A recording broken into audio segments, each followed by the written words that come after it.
नाज़रीन, पाकिस्तानी सियासत का हाल यह है कि पाकिस्तानी मईशत इस वक्त संभल नहीं रही तो सियासत क्या संभलेगी।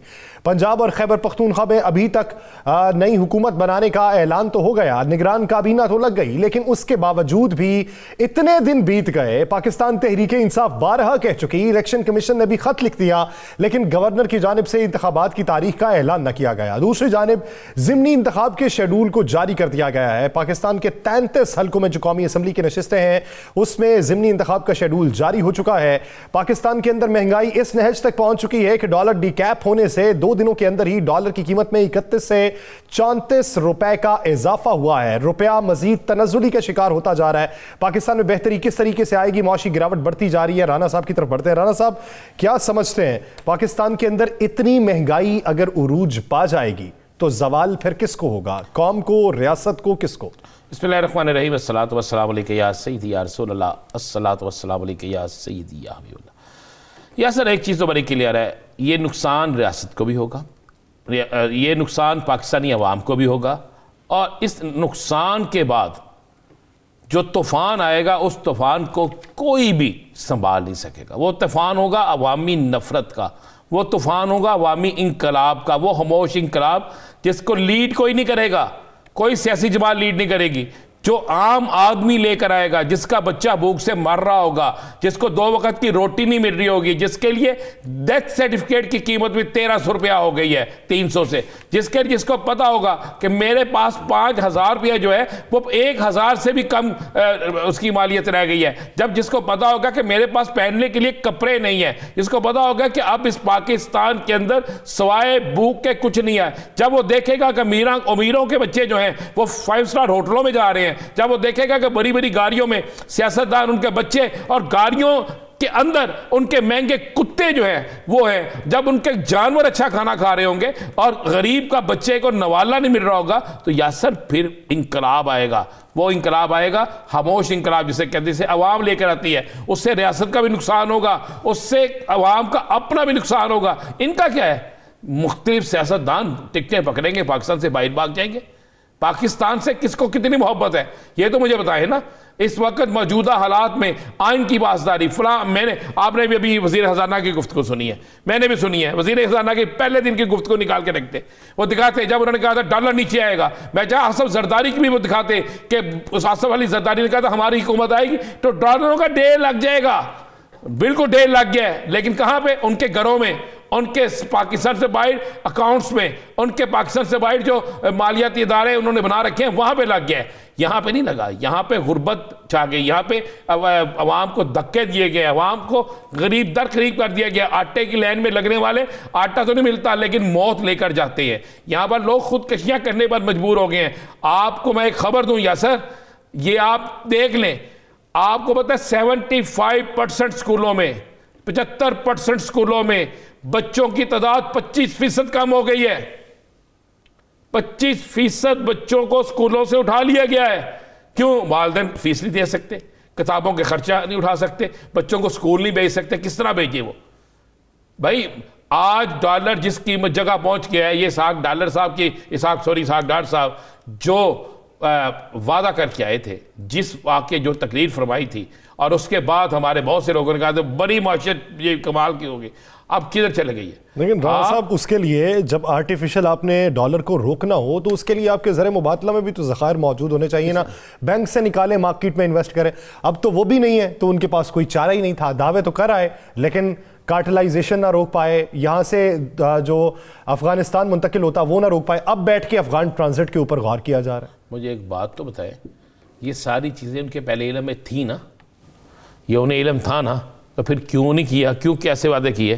फिर सारा कुछ जो है आज के दिन तक भी इनको कोई काम नहीं आता जी, पीटीआई सारा कुछ खराब करेगी। और आप 10 माह में यहाँ पे क्या चूसनी लेने आए हैं? आप 10 माह में क्या करने आए हैं? आप इस 10 माह में आपने किया क्या है? इस 10 माह में कोई एक चीज मुझे बता दें। यासर साहब, अगले हफ्ते जब आप प्रोग्राम कर रहे होंगे, जब हम लोग प्रोग्राम कर रहे होंगे, उस वक्त मुझे बताइएगा कि रोड पे कितनी गाड़ियां नजर आती हैं आपको, उस वक्त मुझे बताइएगा कि बेरोजगारी किस हद तक बढ़ गई है, उस वक्त मुझे बताइएगा। ये आप जेहन में रखिए, एक हफ्ते बाद, मैं एक हफ्ते से ज्यादा का वक्त नहीं कह रहा, एक हफ्ते बाद क्या करना है इस हुकूमत को? यहां पे कमाया गया अपने केसेस का हाथमा, यहां पर मशीरों की, वजीरों की एक पूरी फोर्स लगा दी गई, यहां पर असम्बलियां डिसॉल्व होती हैं। मुझे एक चीज बताएं, असम्बलियां तहलील होती हैं, वहां पे इलेक्शन ये नहीं करवाते, इसलिए इलेक्शन नहीं करवाते कि इनके पल्ले कुछ नहीं है।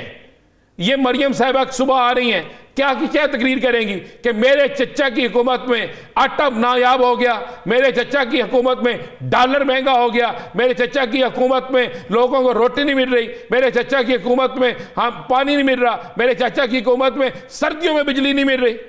अभी तो ऐसे नहीं चले भाई, कोई ऐसी चीज नहीं। ये आके कहेंगी, ये तकरीर फरमाएंगी, कल कहेंगी जनाब नहीं, इमरान खान जो है उसने सारा बेड़ा गर्क कर दिया। और तुम 10 महीने तुम्हारी हुकूमत चूसरी लेके आई है, क्या करती रही है? फिर इस हुकूमत को मुंशी कहना चाहिए, इस हुकूमत के जुम्मेदारान को मुंशी कहना चाहिए।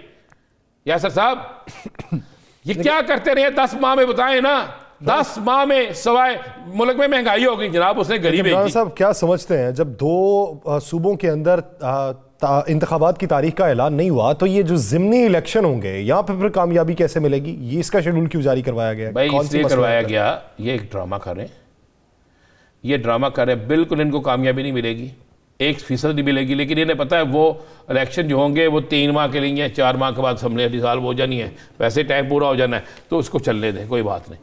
पागल हैं ये ना ऐलान करके फंस गए हैं।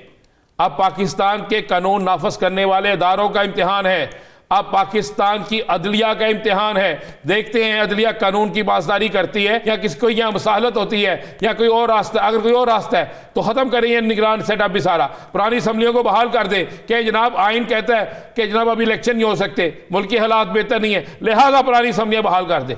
फिर नजरिया ज़रूरत तो ये भी है, करे, फिर उनके इस्तीफे भी खत्म करे जनाब। अगर ज़िमनी इलेक्शन के लिए पैसे हो सकते हैं, अगर ज़िमनी इलेक्शन के लिए पाकिस्तानी माशियत जो है वो ठीक हो सकती है, तो दोनों सूबों के लिए क्यों नहीं?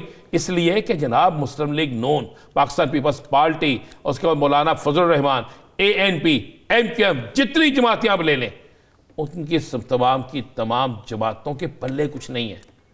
लोग उन्हें वोट देने के लिए तैयार नहीं है, लोग उनकी बात सुनने के लिए तैयार नहीं है, लोग उनको सपोर्ट करने के लिए तैयार नहीं है। लोग समझते हैं कि इन्होंने महंगाई का तूफान लाए, लोग समझते हैं कि इनकी वजह से करोड़ों लोग बेरोजगार हो गए, आटा सड़कों पे ट्रक खड़े हैं, लंबी कतारें लगी हुई हैं, मासूम बच्चे उठाए खवातीन जो है वो आटा लेने के इंतजार में खड़ी हैं। कभी आपने किसी अमीर ज़ादे को गाड़ी खड़ी करके आटा लेते देखा है?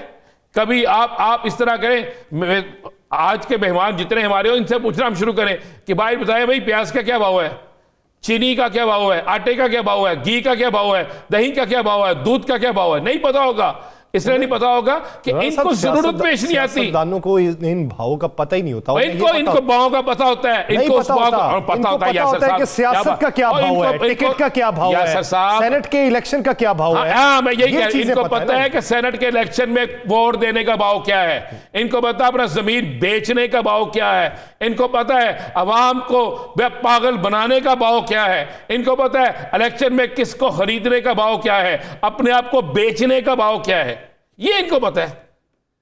या सर राणा साहब अगले 2 हफ्तों बाद का पाकिस्तान का 2 हफ्ते बाद, 1 हफ्ते बाद, मैं कह रहा हूं 1 हफ्ते बाद जरा आप हालात तो देखिएगा, 2 हफ्तों पे ना जाए, 1 हफ्ते बाद, अगले हफ्ते जुमे के दिन ही जब हम प्रोग्राम कर रहे होंगे उस वक्त जरा हालात का जायजा लीजिएगा।